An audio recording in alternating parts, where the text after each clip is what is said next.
करते हो 440, तो वहाँ पर चार्ज की मात्रा ज़्यादा होती है। तो इस प्रकार से ज़्यादा मात्रा आप वर्क करते हो, जितनी ज़्यादा वर्क करो उतनी ज़्यादा मात्रा एनर्जी निकलेगी, और एनर्जी की मात्रा हाई होती है, यही कारण 440 वोल्ट जो होता है वो ज़्यादा आपके लिए डेंजरस होता है। ठीक है, आपने देखा होगा कि बैटरी पे लिखा होता है 12 वोल्ट। 12 वोल्ट का मतलब क्या हुआ बेटा? 12 वोल्ट का मतलब यह हुआ कि पॉजिटिव चार्ज, पॉजिटिव टर्मिनल और एक नेगेटिव टर्मिनल, पॉजिटिव टर्मिनल से नेगेटिव टर्मिनल पर जब चार्ज का मूव कराते हो, कितने कूलम चार्ज को? 1 कूलम चार्ज को, तो वहाँ पे 1 कूलम चार्ज को मूव कराने के लिए कितना जूल का वर्क करते हो? 12 जूल का वर्क करते हो। इसी कारण से उस बैटरी का वोल्टेज कितने का होता है? 12 वोल्ट का होता है। तो इसी प्रकार से आप यहाँ पर डिफाइन कर सकते हो 110 वोल्ट। 110 वोल्ट का मतलब क्या हुआ? 110 वोल्ट। 110 वोल्ट का मतलब हुआ कि आप यहाँ पर 110 जूल का वर्क कर रहे हो, बिल्कुल सही। और यहाँ पे कितने कूलम चार्ज के लिए? 1 कूलम चार्ज के लिए। तो इस प्रकार से वहाँ पे पड़ने वाला पोटेंशियल डिफरेंस कितने का हो गया? 110 वोल्ट का हो गया।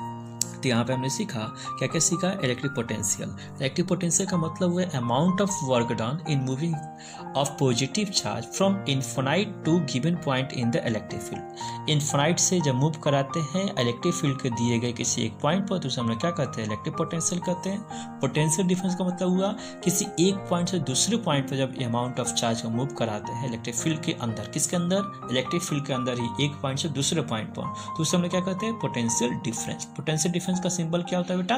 तो V होता है, और इस प्रकार से V किसके बराबर होता है? W/Q। W किसके बराबर होता है? QV होता है। ठीक है, तो यहाँ पर हम डिफाइन कर सकते हैं 1 volt. 1 volt is defined as 1 joule of work done in moving 1 coulomb of charge. यानी हम इसे कर सकते हैं 1 जूल का वर्क किया गया 1 कूलम चार्ज को मूव कराने के लिए, एक पॉइंट से दूसरे पॉइंट पे इलेक्ट्रिक फील्ड के। और इस प्रकार से 220 वोल्ट का मतलब क्या हो? 220 जूल का वर्क हमने किया है कितने चार्ज को मूव कराने के लिए? 1 कूलम चार्ज को मूव कराने के लिए। पोटेंशियल डिफरेंस, जैसे कि आपके इलेक्ट्रिक करंट होती है उसको मेजर करने के लिए एमीटर का यूज़ करते हैं। आपको मालूम है एमीटर कैसे कनेक्ट करते हैं? तो सीरीज, उसको जो है आप सीरीज में कनेक्ट करते हो। क्यों कनेक्ट करते हो? क्या पैरेलल कनेक्ट करोगे तो ओवर रेजिस्टेंस की वैल्यू बहुत कम हो जाएगी, जिसका रिजल्ट ये होगा कि आपके एमीटर जल जाएगी। क्यों जल जाएगी? क्योंकि अभी आपने पढ़ा है H = I² होता है। ठीक उसी प्रकार पोटेंशियल डिफरेंस को मेजर करने के लिए जिस डिवाइस का हम यूज करते हैं उस डिवाइस का नाम क्या है? वोल्टमीटर है। और यहाँ पर हम जानकारी करेंगे वोल्टमीटर को कैसे कनेक्ट। वोल्टमीटर को बेटा हरदम इससे कनेक्ट किस में किया जाता है? तो पैरेलल में कनेक्ट किया जाता है। वोल्टमीटर पैरेलल में होता है, एमीटर सीरीज में होता है। ठीक है, क्यों इसको पैरेलल में किया जाता है? क्योंकि इसकी रेजिस्टेंस की वैल्यू हाई होती है और उसके रेजिस्टेंस की वैल्यू, एमीटर की रेजिस्टेंस की वैल्यू लो होती है। तो वोल्टमीटर ऑलवेज कनेक्ट किया जाता है पैरेलल कॉम्बिनेशन में। ठीक है, क्यों कनेक्ट किया जाता है? क्योंकि अगर इसे सीरीज कॉम्बिनेशन में कंबाइन करेंगे तो ये जल उठेगा। क्यों जल जाएगा? क्योंकि रेजिस्टेंस इसकी ऑलरेडी हाई है, और जब सीरीज में डालेंगे तो सीरीज में डालने के कारण से उसकी रेजिस्टेंस बहुत ज़्यादा हो जाएगी, और जितनी ज़्यादा मात्रा में रेजिस्टेंस होगी उतनी ज़्यादा मात्रा में वहाँ पर हीट का प्रोडक्शन होगा। क्योंकि H किसके बराबर होता है? H डायरेक्टली प्रोपोर्शनल होता है किसका? रेजिस्टेंस का। ये रेजिस्टेंस की वैल्यू बढ़ेगी तो हीट की मात्रा बढ़ेगी, रेजिस्टेंस की वैल्यू कम होगी तो हीट की मात्रा कम होगी। ठीक है, और यही कारण है कि यहाँ पे जो है आपका वोल्टमीटर जल उठेगा। क्लियर? तो इस प्रकार से हमने ये चीज़ जानकारी कर चुके हैं कि इलेक्ट्रिक करंट क्या होता है। तो इलेक्ट्रिक करंट क्या होता है? तो इलेक्ट्रिक करंट होता है rate of flux charge in per unit time. Electric potential difference क्या होता है? Amount of work done in moving one unit of positive charge from one point two another point in the electric field के अंदर।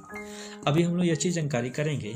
तो अब charge को move कराना है, तो चार्ज को मूव कराने के लिए वहाँ पर कोई रास्ता होना चाहिए ना, क्योंकि कोई तो इंसान तो है नहीं उसको मूव कराने के लिए। ठीक है, तो इसलिए यहाँ पर एक रास्ता बनाया, जिस रास्ते को हम लोग क्या कहते हैं? इलेक्ट्रिक सर्किट कहते हैं। और इसी सर्किट का एक छोटा मोटा हम जब डायग्राम ड्राइंग कर देते हैं उसे हम लोग क्या कहते हैं? सर्किट डायग्राम कहते हैं। इसमें बहुत सारे आपके कंपोनेंट यूज किए जाते हैं जिनके बारे में जानकारी करेंगे हम लोग। तो इलेक्ट्रिक सर्किट क्या होता है? Various device which work in the electricity are called the load. जब बहुत सारे डिवाइस जो कि आप इलेक्ट्रिसिटी पे काम करते हैं बेटा उसे लोड कहते हैं। क्यों कहते हैं लोड? क्योंकि ये जो इलेक्ट्रिसिटी को कंज्यूम करते हैं। तो इस प्रकार से जो भी आपके डिवाइसेस है जो इलेक्ट्रिसिटी पे काम करती हैं उसे क्या कहते हैं? लोड कहते हैं। और ये लोड जो होता है क्यों कहा जाता है? क्योंकि इलेक्ट्रिसिटी को कंज्यूम करता है, इलेक्ट्रिक एनर्जी को। अब यहाँ पर हम इसी जानकारी करेंगे कि इलेक्ट्रिक सर्किट क्या होता है। A source of electric power, एक सोर्स है इलेक्ट्रिक पावर का जिसमें लोड, स्विच और दूसरी तरह के एलिमेंट आपके कनेक्ट किए गए हैं। किसके माध्यम से? वायर के माध्यम से इलेक्ट्रिक सर्किट में। तो उससे इस प्रकार से इलेक्ट्रिक सर्किट का निर्माण होता है। एक सोर्स है, बताइए, जैसे कि आप जानते हो कि इलेक्ट्रिसिटी का सोर्स क्या होता है। तो हम लोग साधारणतः बैटरी का यूज करते हैं, पॉजिटिव नेगेटिव, पॉजिटिव और ये नेगेटिव, ये बैटरी का सिंबल है। ठीक है, तो ये जो सिंबल है बेटा बैटरी का है।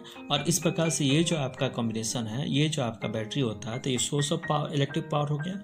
इसी प्रकार से बहुत सारे लोड्स, हमने बल्ब लगा दिया, हमने स्विच लगा दिया, हमने एसी फ्रिज लगा दिया, स्विच लगा दिया, और बहुत सारे एलिमेंट कनेक्टेड जो आपका वायर भी लगा दिया, जिसके वायर के माध्यम से इनको ज्वाइन करेंगे। तो इस प्रकार से बनता क्या है, आपका इलेक्ट्रिक सर्किट है। तो इलेक्ट्रिक सर्किट क्या होता है, एक ऐसा आपका कंपोनेंट स्ट्रक्चर, जिस स्ट्रक्चर में आपकी इलेक्ट्रिक पावर मौजूद है, लोड्स मौजूद है, स्विच मौजूद है, और इनको ज्वाइन करने के लिए इलेक्ट्रिक वायर मौजूद है। तो उसे हमने क्या कहेंगे, इलेक्ट्रिक सर्किट कहेंगे। इलेक्ट्रिक सर्किट का जो ड्राइंग हम बनाते हैं, जिस तरीके से हम ये चीज़ दिखाने की कोशिश करते हैं कि अलग अलग इलेक्ट्रिक डिवाइसेस किस प्रकार से और कहाँ कहाँ कनेक्ट की जाएगी, तो उसी को हम बेटा क्या कहते हैं, इलेक्ट्रिक सर्किट डायग्राम कहते हैं। जैसे अगर आपको कनेक्टिंग वायर दिखाना है, मतलब कि उस वायर में कोई ज्वाइंट नहीं है, तो आप सिंपल एक लाइन दिखा दो। अगर उसमें ज्वाइनिंग है तो उसमें ज्वाइनिंग दिखाओ जहाँ जहाँ आपको ज्वाइनिंग देनी है। अगर वहाँ पर कोई ज्वाइनिंग नहीं होने वाली है तो आप ऐसा सिंबल बनाओगे। वहाँ पे अगर रेसिस्टर जैसे कि आप लोड लगाते हो तो आप ये चीज़ों का प्रयोग कर सकते हो। वेरिएबल रेजिस्टेंस, जिसकी रेजिस्टेंस की वैल्यू बार बार चेंज होती है। जैसे कि आपने देखा आपके घर के अंदर जो होता है एक स्टेबलाइजर होता है, जो बार बार क्या करता है, करंट की मात्रा बढ़ाता है या फिर घटाता है। जब वो बढ़ा रहा होता है करंट की मात्रा, तो उस दौरान वो क्या करता है, पूरे सर्किट के रेजिस्टेंस की मात्रा कम करता है। जब वो घटा रहा होता है, तो उस करंट की मात्रा घटा रहा होता है, तो पूरे सर्किट का जो है वहाँ पर रेजिस्टेंस की मात्रा बढ़ा रहा होता है। ओपन स्विच का ये सिंबल होता है, क्लोज स्विच का ये सिंबल होता है।